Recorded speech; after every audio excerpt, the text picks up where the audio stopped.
Bonsoir à toutes et à tous. Aujourd'hui, on se retrouve pour cette petite présentation qui va durer une petite vingtaine de minutes et ensuite il y aura des questions sur une vingtaine ou une trentaine de minutes, ça dépend. Donc la présentation va porter, comme le titre le dit, sur la noblesse romaine républicaine. Donc je vais me limiter à moitié du deuxième et premier siècle avant Jésus-Christ et ça va être sur entre guillemets la décadence de la noblesse romaine républicaine. Donc, il y a la bibliographie qui est dans l'annonce, qui était l'annonce du début, et ensuite, c'est voilà, c'est tout pour les indications. Alors, pour entrer un peu en matière dans le sujet, je pense qu'on doit étudier ceci sous l'optique de comment, du coup, a évolué la noblesse romaine à cette période-là, et surtout en tant que cercle royaliste, comment on peut l'interpréter et en tirer un enseignement sur un aspect de cette grande classe qu'on appelle l'aristocratie. Donc pour répondre à ça, en premier lieu, je vais un peu analyser tout ce qui est noblesse romaine comme concept et comme notion, d'un point de vue historique et d'un point de vue littéraire. Et ensuite, je vais, dans un deuxième temps, étudier du coup cette fameuse décadence, entre guillemets, cette perte, cette transformation en théocratie, je reviendrai dessus, avec l'exemple de la guerre de Jugurtha rapporté par Salluste. Et enfin, en troisième partie, je conclurai en tirant des enseignements, en comparant avec la noblesse française, avec ce que pourrait être la noblesse française, et aussi avec ce qu'est aujourd'hui la République, puisque là on parle d'un régime républicain, mais romain, du coup. Et je comparais avec celui en France. Donc en premier lieu, qu'est-ce que la noblesse? Parce que c'est vrai que c'est une question qu'on peut se poser. Alors moi, je vais m'appuyer sur cette définition, celle de Monsieur Naudet, qui nous rappelle que la noblesse, c'est un groupe social qui transmet un nom et un patrimoine, ainsi que des devoirs équivalents à des distinctions et des privilèges. Voilà. Donc il y a autant de devoirs que d'obligations, que de privilèges, pardon.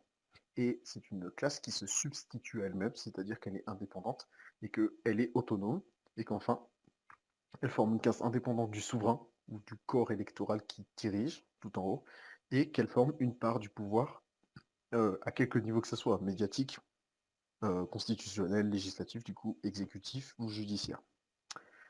Donc avec cette définition de la noblesse, on se dit, bon, toute classe dirigeante à peu près indépendante peut être de la noblesse. Et il va falloir un peu détailler. Alors, comme vous le savez peut-être, et c'est à ce moment-là qu'on va mettre la petite frise de l'histoire de Rome, Rome a été une république pendant à peu près 500 ans. Donc, elle a eu une organisation qui se contracte autour d'une vie sociale entre le forum et le Sénat. Et ce Sénat, du coup, réunit des magistrats qui régulent et qui discutent sur les bonnes marches à suivre pour Rome et les alentours. Donc c'est là que va naître en fait la noblesse romaine, puisque la noblesse romaine ne peut se distinguer d'une noblesse magistrale. C'est-à-dire que nous, de nos têtes, noblesse, on relie directement à la terre, au sang, à la race, au domaine, etc. Chez les Romains, c'est pas du tout le cas. C'est la magistrature. Et en fait, les chasses magistrales correspondent à un cursus qui est celui qui permet d'avoir tous les honneurs. C'est le cursus honorum. Donc, je vais voir si le petit schéma. Ouais. Donc, ce cursus honorum se divise en fait en deux parties. Il y a une première partie, c'est les premières charges, des charges effectives, en gros, comme un inspecteur des impôts, ce genre de conneries. Et deuxième partie, ça va être les charges donc curules, c'est-à-dire les charges qui vont avoir une place dans le Sénat, tout simplement. Et ces charges curules seront les magistratures qui permettront d'obtenir un caractère noble. Alors, cette noblesse de charge, entre guillemets magistrale, va avoir un caractère héréditaire. Elle va se transmettre de génération en génération, mais les générations suivantes devront toujours faire des campagnes électorales, qui seront d'ailleurs critiquées déjà à l'époque pour leurs coûts faramineux, mais elles devront toujours faire des campagnes électorales.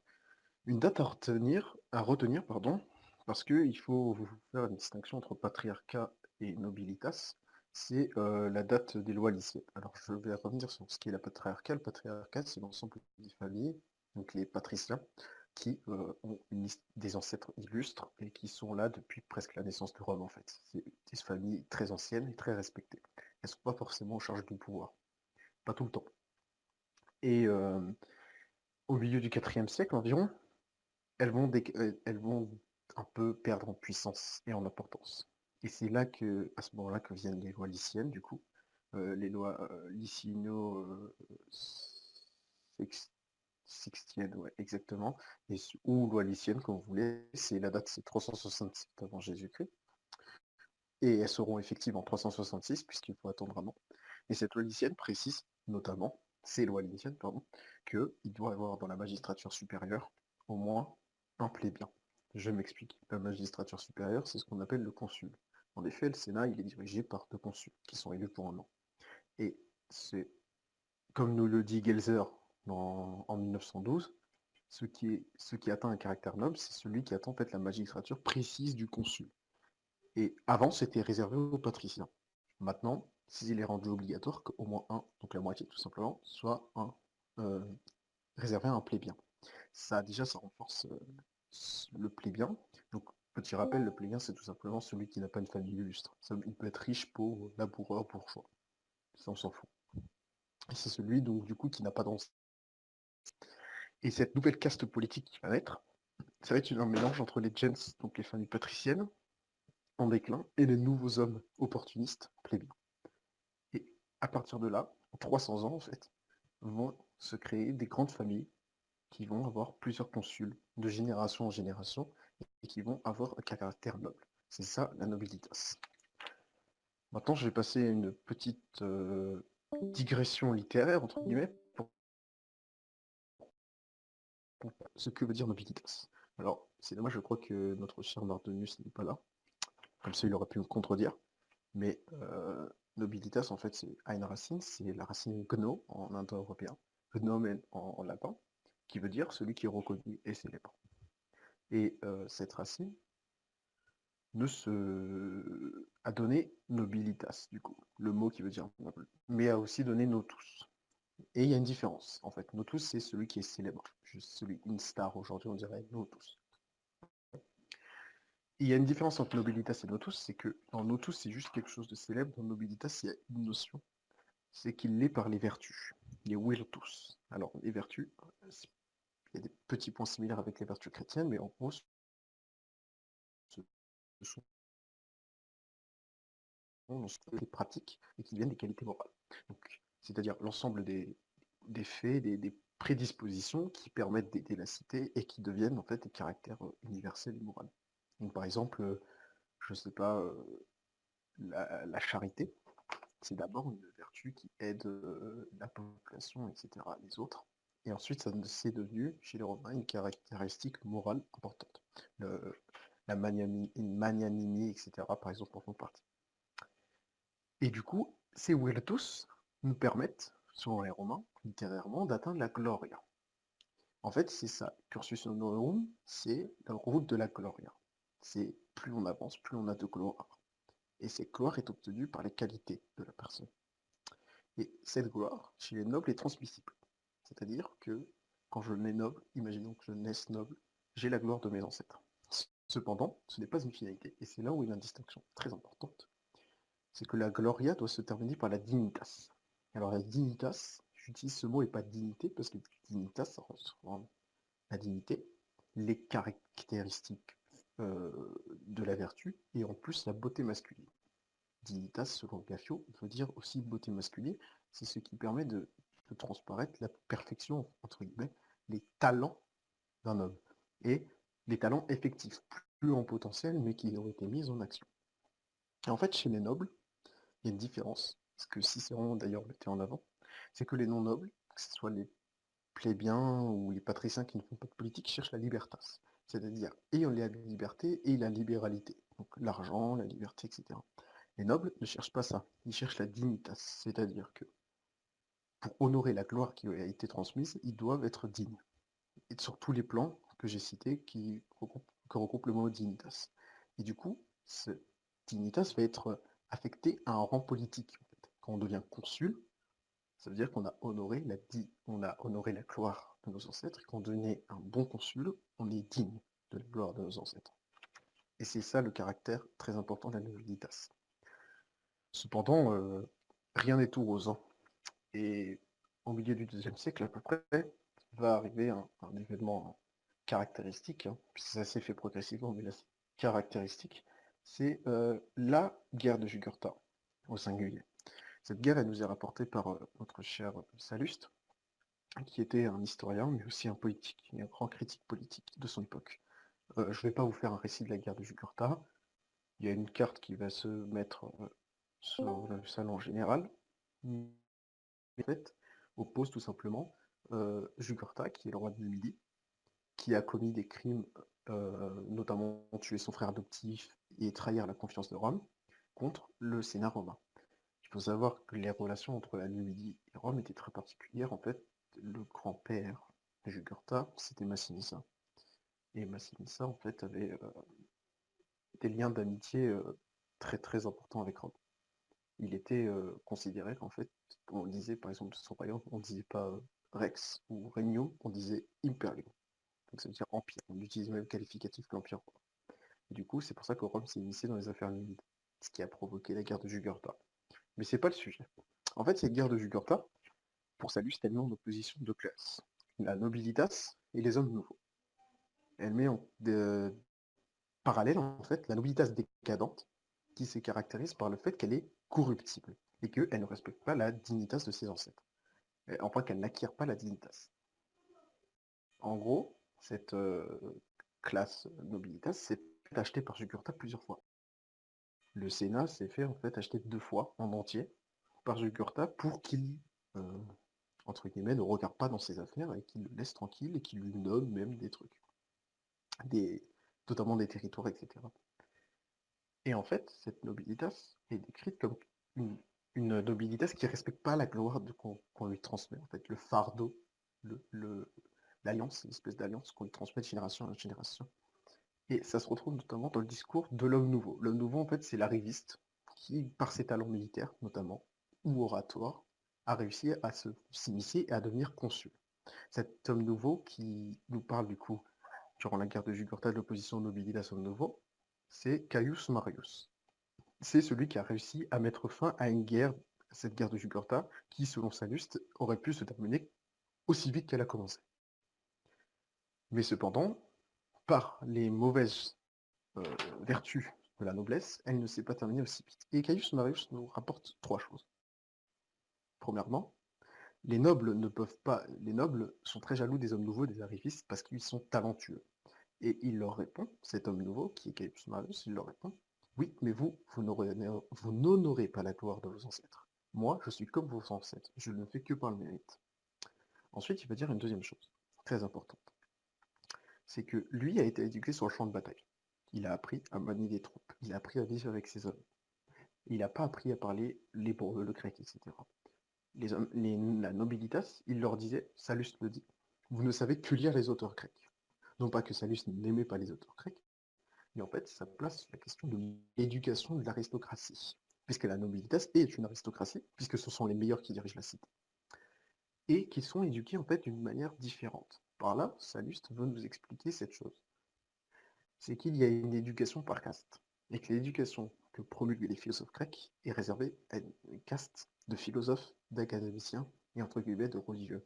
Si Gardner était là, il nous dirait des brahmanes.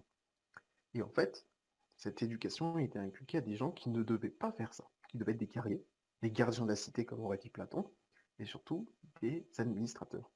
On n'a pas besoin de parler grec pour être un administrateur, on n'a pas besoin d'être philosophe, et surtout, on peut être polyvalent, mais on n'a pas droit, en tout cas on ne doit pas réserver tout ça, toute sa vie à ça, et à ces espèces d'élucubrations intellectuelles, qui sont réservées à une autre caste. Et enfin, Caius Marius nous récite que la seule manière que Rome a de vaincre, c'est que chacun de cette caste aristocrate respecte les plébéiens en honorant la gloire de leurs ancêtres, et donc en étant guidés, et en remettant en gage la gloire de leurs ancêtres par la dignitas. Donc ça c'est un peu une espèce d'historique, un exemple de la décadence de la noblesse romaine, cette espèce de corruptibilité mêlée à une éducation qui ne lui est pas propre, et à un oubli de la subtilité entre gloria et dignitas, et ça peut nous faire tirer des conclusions déjà sur la noblesse française, ensuite sur la classe dirigeante républicaine. Déjà, est-ce qu'on peut qualifier par exemple la noblesse française de nobilitas? Je pense qu'il n'y a qu'un seul élément qui change la noblesse romaine et la noblesse française, c'est que la terre, la noblesse romaine est attachée à la magistrature. Mais il y a toujours les mêmes volontés. Il y a toujours une volonté d'agrandir le domaine, d'avoir de meilleures places, de meilleurs postes, d'être le meilleur, Aristoi, le meilleur. Et il y a toujours cette volonté d'honorer une gloire qui nous est transmise. En fait, dans la définition de Naudet, ce qu'on appelle le patrimoine qui est transmis. Outre le patrimoine terrestre, patrimoine matériel, le patrimoine religieux, c'est le patrimoine de la gloire des ancêtres. Et cette gloire, selon les Romains, doit être honorée par la dignité de l'homme présent, en fait, de l'existence de l'homme. Et cette noblesse française, si elle veut s'en sortir, elle doit s'en sortir parce que elle honore cette gloire et elle apprend à honorer cette gloire par l'éducation, par une éducation qui lui est spécifique, qui n'est pas une éducation du philosophe, comme on a eu cette image un peu du roi philosophe au XVIIIe siècle, qui doit être étudié en tout, et notamment en philosophie et en art. Certes, un noble doit tout savoir, et il doit connaître un peu, il doit être touche à tout, mais il doit surtout être pratique, être un administrateur de talent, un guerrier s'il est militaire, quelqu'un qui sait jouer dans l'instigation, etc. Lire les philosophes grecs, comme disait Salès, c'est un loisir, et il ne faut pas que ça prenne tout ce temps. C'est l'importance de l'éducation de la caste. Ensuite, je vais un peu revenir sur est-ce qu'on peut qualifier la caste dirigeante républicaine de la Troisième République, qui est caractéristique de nobilitas? Alors, je pense que non, pour deux raisons. Premièrement, comme disait si bien Alphonse, non pas Alphonse, excusez-moi, de Musset, pardon, comme nous le disait de Musset, le 19e siècle a été une période charnière, il y a eu 7 régimes. Quand je vous ai dit la nobilitas, ça a mis du temps à se placer, les lois lyciennes, c'est 377, 377, 366 du coup, et ça s'est terminé en moins 44, à l'assassinat de Jules César. C'est plus de 300 ans. Là, on n'a même pas des périodes de plus de 100 ans. C'est caractéristique, on ne peut pas mettre quelque chose de périn, donc pas faire de la transmission, donc pas inventer un concept de gloire transmissible et de mise en honneur de cette gloire par la dignité. Ça, c'est le premier facteur. Le deuxième, c'est qu'il n'y a pas cette culture. Cette culture aristocrate, c'est d'être le meilleur en honorant l'héritage. Il n'y a pas d'héritage dans la République. Jamais nous ne verrons de grandes lignées de président du Conseil. Jamais nous ne verrons de grandes lignées euh, d'administrateurs talentueux. Certes, il y a des familles qui ont des habitudes, mais ils ne constituent pas une classe noble, car ils ne sont pas en fait indépendants. Ils ne se suffisent pas à eux-mêmes, car ils ne peuvent pas transmettre. Et ils ne se suffisent pas à eux-mêmes, car ils sont dépendants d'apports extérieurs, qui sont des apports financiers, médiatiques. Ils ne contrôlent pas tous, hein, comme on pourrait le croire. Ils sont sujets aux vagues populaires et aux vagues de l'argent et du média. Et cette soumission, qui est involontaire, puisque ce n'est pas une classe aristocratique qui dirige, cette soumission fait qu'ils ne peuvent ni être qualifiés d'aristocrates, ni être qualifiés de la décadence de l'aristocratie, la timocratie, donc c'est l'orgueil et le mérite, la méritocratie exacerbée qui règne. Ils ne peuvent être que qualifiés d'oligarques. Non pas parce que c'est celui qui a le plus d'argent qui gagne, mais c'est parce qu'ils sont sujets à des choses volatiles et matérielles, comme l'argent, et qu'ils n'ont pas de conscience du patrimoine. Et que, aujourd'hui, si nous voulons remettre une aristocratie, car c'est une pierre fondatrice du trône de France selon moi, nous devons d'abord remettre cette définition de transmission du nom et du patrimoine, et apprendre des latins que l'éducation est une part primordiale, et que l'éducation d'une caste ne doit pas être celle d'une autre.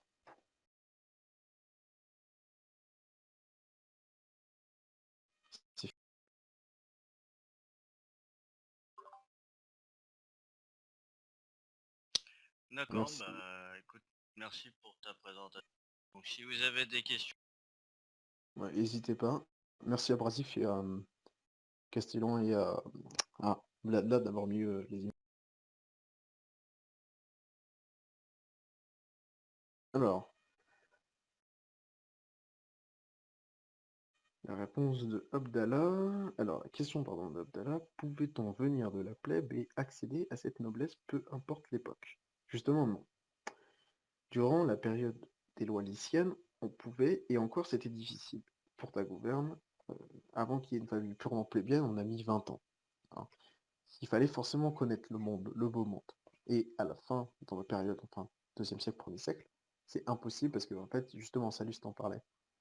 Et même Richard Sim, que la nobilitas était restée dans une consanguinité intellectuelle et qu'elle fermait, en fait, et qu'il était né pas des partis, mais des factions, en fait, ce qu'on appelle factions, qui se rapprochent plus du syndicat aujourd'hui, et qui, en fait, la défense de ses intérêts et notamment de la pureté de la nobilitas. Et c'est pour ça, par exemple, que les hommes nouveaux comme Caius Marius, qui pouvaient être considérés de la plèbe, malgré leur haut statut, ils étaient de la plèbe, avaient eu du mal à devenir consuls. Et c'était très très dur. Et ils avaient dû utiliser la ferveur de la plèbe et la ferveur populaire. J'espère que ça répond à ta question.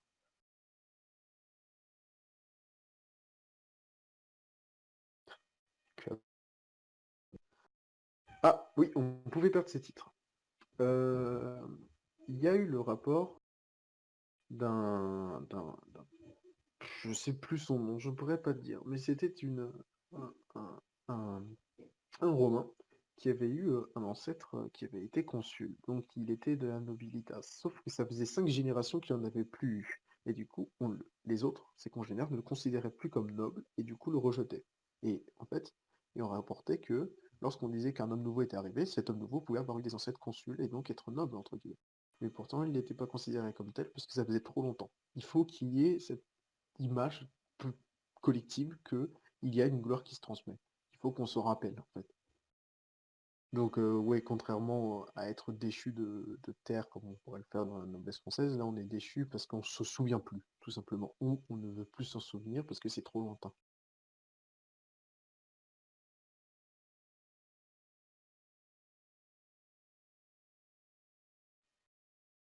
D'autres questions?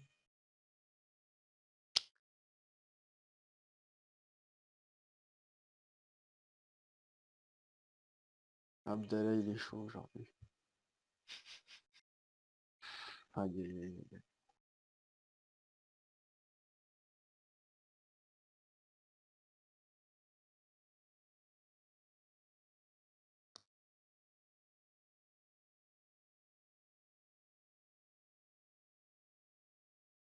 Le renouvellement de cette classe. Qu'est-ce qui est de le fait qu'il n'y ait pas d'hommes nouveaux? Bah, justement, si le fait qu'il n'y ait pas d'homme nouveau, ça renouvelle pas la caste, c'était un des problèmes. Mais en fait, l'homme nouveau doit être intégré dans la caste noble que si il ressemble aux ancêtres de ces nobles, en fait.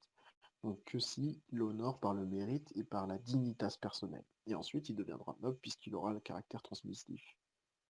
Donc il y a un prérequis pour qu'un renouvellement soit possible. Mais c'est pas n'importe quel type de renouvellement, c'est un renouvellement qui reste dans la logique de la caste. Ouais, je lis les questions à l'oral. Euh, se rend donner...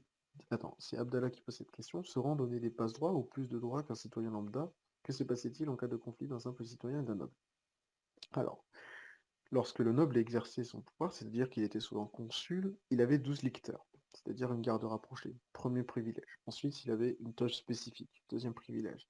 Et enfin, il y avait souvent des privilèges monétaires, et de passe-droit, en fait, tout simplement. Il avait des accès, il pouvait, et aussi, très intéressant, il avait la possibilité, en fait, c'est lui qui décidait d'ouvrir les séances, en fait, parce que c'était lui le gardien religieux des auspices politiques, en fait. Ça veut dire qu'on rendait hommage à Jupiter, etc., pour savoir si oui ou non on devrait ouvrir les, les, comment ça s'appelle, les séances, etc. Donc ça peut être considéré comme un privilège, mais souvent c'était des privilèges monétaires et territoriaux. Mais ce que nous rapporte notamment Sim, il me semble, c'est qu'il fallait quand même avoir une certaine somme d'argent pour devenir consul, parce que rien que la campagne coûtait très cher, en fait, tout simplement. J'espère que ça répond à ta question. Alors, Fanny qui nous dit qui détermine la dignitas. Il n'y a pas de qui, c'est qu'est-ce qui détermine la dignitas, parce que le qui, c'est l'ensemble de la population, c'est comment on se souvient de toi, par tes actes, par tes vertus, en fait. Donc si tu es reconnu comme un grand guerrier, fin stratège, ou comme Jules César par exemple, très meilleur exemple. Il avait une très grande dignitas. Sa famille était une famille patricienne, mais elle avait perdu son caractère un peu noble, parce que ça faisait très longtemps qu'il n'y avait pas eu de consul, etc. Lui, il avait réussi à être dictateur. Et le fait qu'il ait été dictateur, c'est une expression de la dignitas pour les Romains. Et en plus, il était adoré du peuple parce qu'il construisait moult choses et qu'il était très efficace dans sa gestion. Et ce contentement, ce pain et ce jeu, était ici une expression de la dignitas personnelle. Alors, Maître Zepo, je sais pas si je prononce bien ton nom. Il n'était donc pas possible pour un propriétaire terrien d'exercer la politique dans ce cas. Un domaine oblige donc de s'y consacrer pleinement et donc de délaisser le Sénat. Très intéressante question.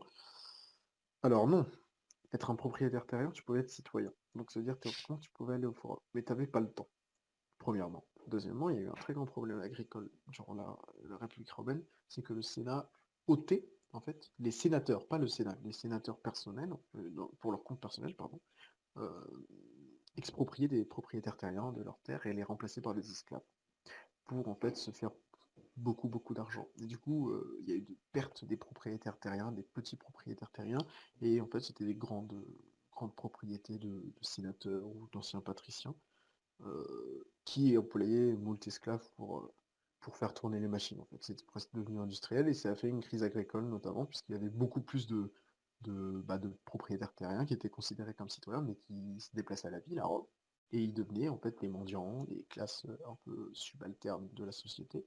Ils créaient de l'insalubrité par le nombre et en plus par le nombre aussi leurs voix ne s'entendaient moins bien au forum, tu vois. Et finalement, même quand ils étaient à Rome, qu'ils étaient délocalisés en fait à Rome, par exode rural, et ben, même s'ils en avaient la possibilité, ils n'exerçaient pas leur pouvoir politique parce qu'ils se sentaient délaissés. Et attends, est-ce que j'ai répondu à ta deuxième question? Un domaine oblige donc de s'y consacrer pleinement et donc de délaisser le Sénat. Ça, c'est une question plus d'appréciation. Ça veut dire, est-ce que un marchand pouvait être... ouais, ok, ça, je vais terminer ma phrase. Est-ce qu'un marchand pouvait être sénateur? Ah bah, en théorie, un bon sénateur, un bon consul ne doit avoir qu'une tâche, c'est être consul, parce que ça lui prend du temps. Mais bien sûr, ils avaient plusieurs activités, tu t'en doutes. Quid d'un conflit entre un noble et un citoyen? Ah, excuse-moi Abdallah. Donc, j'avais pas répondu à la question. Quid d'un conflit entre un noble et un citoyen? La parole du premier primait sur la seconde. Alors, en fait, ce qui est compliqué, c'est qu'il faut être vraiment très fort en droit romain, et le droit romain est presque plus compliqué que le droit français. Donc là s'arrêtent mes compétences, mais il me semble qu'en théorie, il n'y avait pas de... Si, je crois, je pourrais pas te répondre, mais j'ai entendu dire que les nobles avaient certains allègements et certaines prérogatives différentes que le citoyen, mais je sais que c'est très dicté, ce genre de choses, mais oui, je crois qu'il y avait des différences, mais pas dans le sens où si un noble a fait quelque chose sur un citoyen, on va pas inculper le noble, mais les peines sont différentes, il me semble. Alors, Fanny qui nous dit aujourd'hui, pas de lignée de président, car pas d'hérédité, pas d'héritage, etc. Mais du coup, c'était quoi la République romaine par rapport à la monarchie républicaine? Ah bah, la République romaine, c'était un sénat surpuissant. C'était l'exécutif allié à une espèce de législatif et de judiciaire.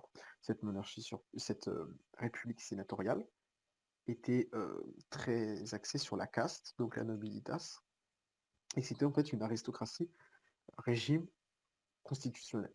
Aristote te dirait ça en fait. On appelle ça république, mais c'est un régime aristocratique à régime constitutionnel. Du coup, parce qu'il y a des lois dictées, etc., et qu'il y a des élections, mais que c'est toujours les meilleurs, et c'est une caste de meilleurs. Cette République romaine, par rapport à cette monarchie républicaine, la monarchie républicaine n'a pas la même euh, distinction, puisque c'est une démocratie, c'est-à-dire que les castes se mélangent, en fait. C'est que les citoyens interviennent, entre guillemets, dans les castes nobles. Et en fait, c'est très compliqué à parler de ça parce qu'il n'y a plus de caste noble aujourd'hui, donc on ne peut pas faire ce comparatif, tu vois. C'est qu'aujourd'hui, les nobles sont confondus. Les classes bourgeoises dirigent, en fait, tout simplement. C'est qui n'est pas leur place. Euh, et du coup, cette place qui ne leur est pas due fait que ils ne peuvent pas être dans un régime constitutionnel sain, aristocratique, puisqu'ils ne dirigent pas de la même manière. considère que la monarchie républicaine est une entreprise, tout simplement. Et que une entreprise, dans le sens large du terme, c'est on monte une entreprise intellectuelle, etc. Alors que la République romaine, c'est une chose due. Ils se sont battus, les Romains, et les Romains étaient très fiers de leur République, même durant l'Empire, ils disaient la République. Et ce n'était pas une entreprise qu'ils avaient montée, tous les citoyens, non, c'était une chose due et une chose normale. C'était le peuple de Rome qui avait décidé souvent de lui-même. Il y avait une certaine surpuissance quand il parlait de ça d'ailleurs. C'est à ce moment-là que tu distingues. Chris qui nous dit, c'est proche d'une oligarchie. La République romaine ou la monarchie républicaine? Je pense qu'il doit parler de la République romaine. Alors, justement, j'en avais parlé. Si c'est de ça que tu parles, c'est une timocratie, pas une oligarchie. Même s'il y a eu le caractère corruptible avec la citation, l'exemple, pardon, de la guerre de Jugurtha, mais c'est une timocratie dans le sens où c'est le pouvoir à celui qui se distingue le mieux et celui qui assoit le mieux son autorité. Donc, et ça s'est terminé comme on le connaît tous avec Jules César, etc., qui est l'exil. Et souvent, chez les anciens Grecs, on disait que le timocrate était en fait les enfants perturbés des aristocrates. Les aristocrates avaient mal passé ce fardeau et ce flambeau même de l'éducation, et du coup ils étaient devenus timocrates, à s'enorgueillir de la gloire passée de leurs ancêtres sans en être dignes, et à essayer d'épater et d'éblouir. C'est pour ça qu'ils se mettaient tous à apprendre le grec. Je sais, je vais essayer de répondre à ta question.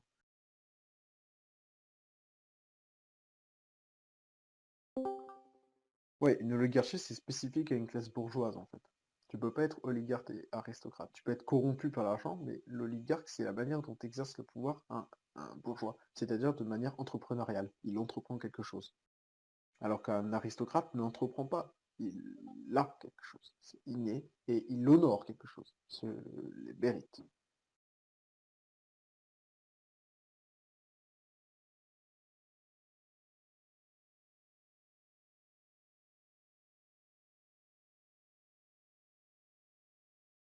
Alors, du coup, comme c'est pas... Alors, je vais lire la question. Et au niveau donc de la transmission, comment ça se passait l'aîné uniquement hérité? En fait, quand je parle de transmission, c'est une manière générale, c'est une manière d'éducation. Il faut savoir que l'enfant, jusqu'à 7 ans, je crois, était éduqué chez sa mère, et ensuite son père le prenait en charge s'il le voulait, et en faisait un homme. Donc il allait apprendre, il allait au loisir studieux, apprendre la grammaire et la rhétorique, et il apprenait les subtilités de la culture, etc. Et à 20 ans, il se mariait. Comme en fait on n'est pas dans un système agnatique, etc., comme une noblesse française, et qu'il y a quand même un facteur électif, surtout qu'il y a un facteur un peu hasardeux. Il n'y a pas forcément d'aîné. Il y avait une prédominance pour celui qui naissait en premier, qui avait une importance aussi pour peut-être premier arrivé, premier servi. Euh, mais je pense, en tout cas là c'est plutôt un avis qu'une certitude, que il fallait que le plus d'enfants fassent, tu vois. Il fallait que le plus de descendants fassent la gloire de la famille. Et surtout, euh, ce droit d'aînesse naît quand il y a une terre à obtenir et quand c'est une terre qui est obtenue de droit naturel. La magistrature ne l'est pas, parce que premièrement, il ne faut pas oublier le pouvoir de la plèbe. La plèbe était représentée par ce qu'on appelle le tribun plébéien. Et les sénateurs en avaient assez peur. On le sent dans les textes, même d'Horace, etc. Enfin, pas trop d'Horace, mais d'autres que Salluste. Les tribuns plébéiens étaient celui qui décidait. C'est-à-dire, ils disaient, ah, ok, cette loi a été discutée, etc., je ne veux pas qu'elle passe. Et c'était le représentant du peuple, littéralement. Et cette personne avait un énorme levier. Et il restait souvent très plébien, il n'était pas de la nobilitas. Et il avait un énorme levier. Et du coup, déjà, là, ça met un caractère hasardeux sur les campagnes, etc. Donc tu peux pas avoir un droit d'aînesse stricto sensu, tu vois. Par contre, sur les propriétés terriennes, de manière juste, si tu as des terres, etc., oui, il y avait la législation sur l'aînesse, sur le partage, etc., existait. Mais sur le caractère noble, donc noblesse magistrale, de magistrature, pardon, il n'y avait pas trop ça, quoi. C'était subtil, c'était pas inscrit. Ceci dit, Hastings, il me semble de Mm. mémoire que tu as eu beaucoup de tribunus plebeius qui ont été quand même achetés par des partis patriciens. Ah oui, ça c'est. C'est une autre question. Il y a eu des trésors plébéiens qui ont été achetés, mais souvent c'était le levier contradictoire. C'était en tout cas la seule manifestation d'un réel contre-pouvoir comme on pourrait l'imaginer aujourd'hui qui s'était passé à cette époque. Qui Certes. s'était opposé notamment aux lois maméliennes, je crois. Ah non, c'était l'inverse. Il y avait des fois où le peuple, la plaine voulait certaines lois, et le tribun plébéien forcé à mort, etc. Mais en fait, comme c'est le consul qui décide si la séance est ouverte par les auspices, bon, je t'avoue que des fois, c'était pas très religieux, quoi. Ils ont dit, ah non, il peut pas avoir séance aujourd'hui, alors que bon, les auspices disaient l'inverse. Tu vois, c'est éviter une séance, c'est éviter une discussion, et c'est éviter du coup une contradiction. Et donc, c'est rester en statu quo et garder ses affaires, en fait. C'est là où tout s'est perdu.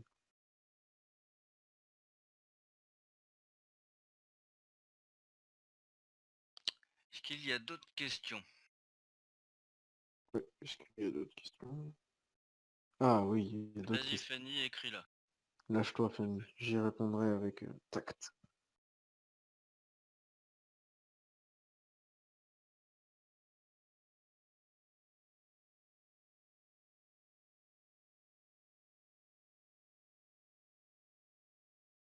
De liberté.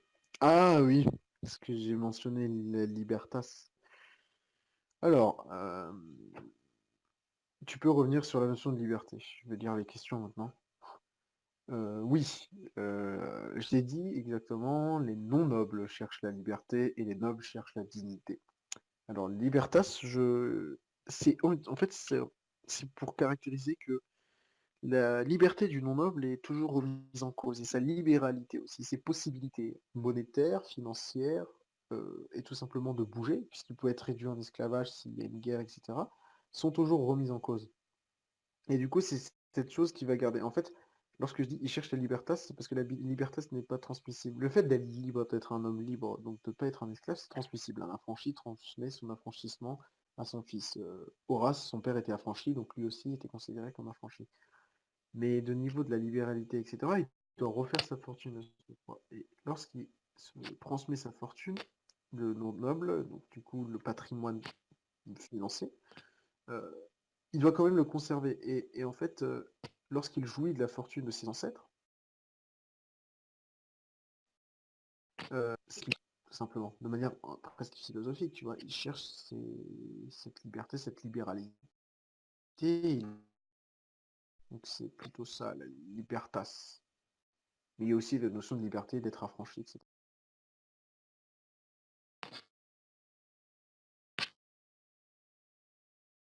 D'autres questions? L'aristocratie des Lumières aurait donc perdu de sa dignitas. Je te disais du coup que c'était une question très intéressante, parce que déjà il faudrait caractériser un peu ce qu'est l'aristocratie des Lumières. C'est l'aristocratie de la fin du XVIIIe, c'est un peu la noblesse de Rome qui se met à lire du Voltaire et du Montesquieu pour son bon plaisir. Cette aristocratie, évidemment, qu'elle a perdu sa dignitas, puisqu'elle ne l'a jamais eue. En fait, la dignitas, c'est personnel, c'est un peu l'existence. Dans la célèbre phrase de Sartre, l'existence précède l'essence. Euh, pour parodier un peu, la dignitas serait cette existence. Et évidemment, elle ne l'a jamais eue, donc elle n'a pas pu la perdre.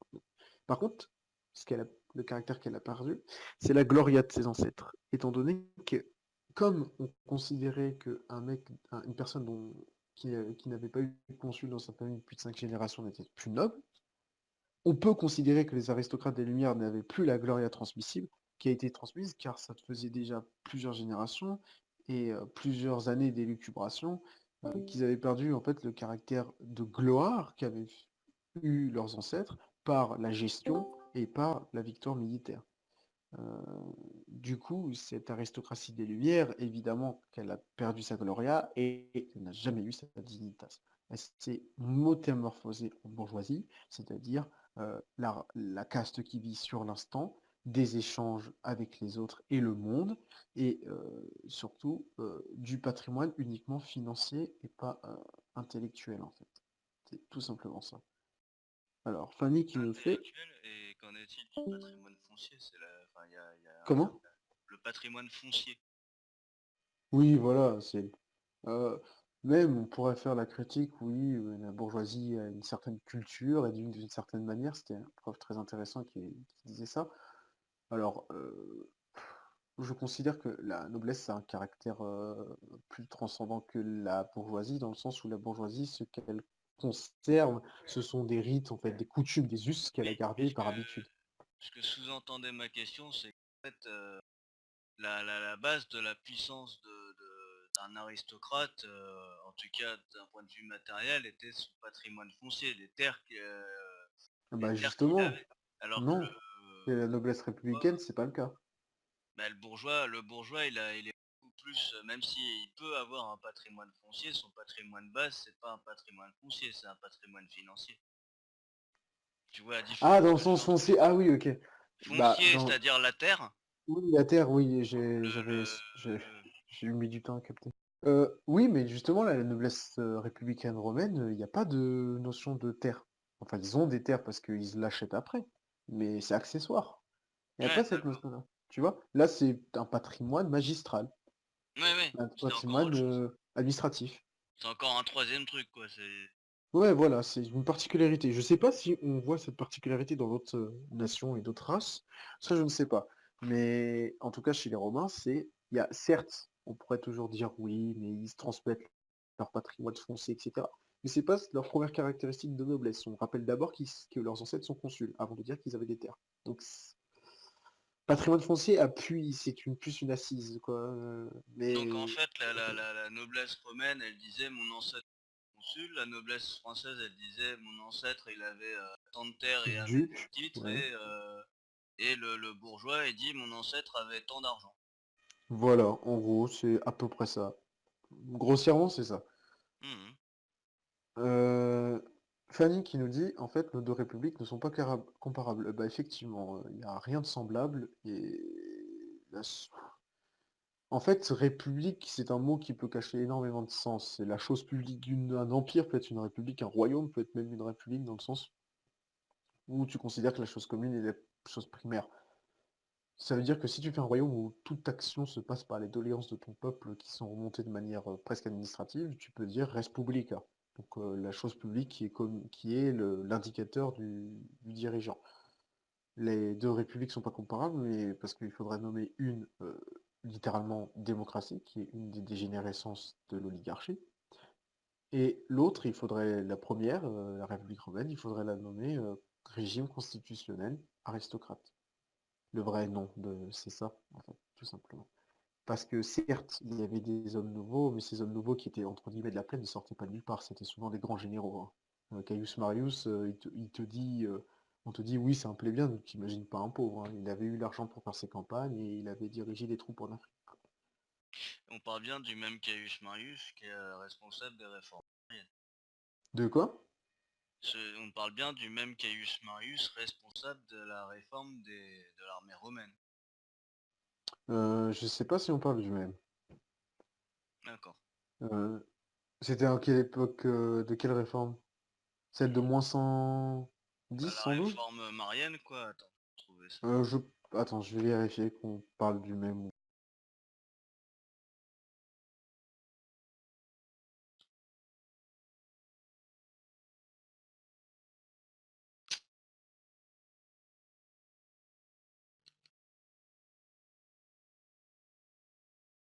Alors, les réformes marianiques, ouais, Caius Marius en 107 avant. Ok, bah c'est le même. C'est Caius Marius le Jeune. Hmm. Ouais, et ben il avait commencé sa carrière politique par la guerre de Jucartha. Ouais, ouais. C'est là où il était confié, parce qu'il était revenu. Il avait demandé à son général Metilina, je sais jamais prononcer son nom. Il avait Méthyline. demandé de retourner. Ouais, Metilina. Il lui avait demandé de retourner à Rome. Au début, Métiline lui avait dit non, non, non, absolument pas. Jugurtha s'était un peu initié en envoyant un de ses valets, je crois. Et finalement, Caius Marius a réussi à retourner à Rome et a fait une des plus belles campagnes, à ce qui paraît, puisque toute la plèbe était avec lui. Et c'est là où il dit le discours où j'en tire des conclusions. D'accord. Mais ouais, c'est ce mec, ouais, il parlait pas grec. Alors que pour la nobilitas, c'était presque insensé de pas savoir parler et écrire le grec. Français d'abord, français mieux vaut je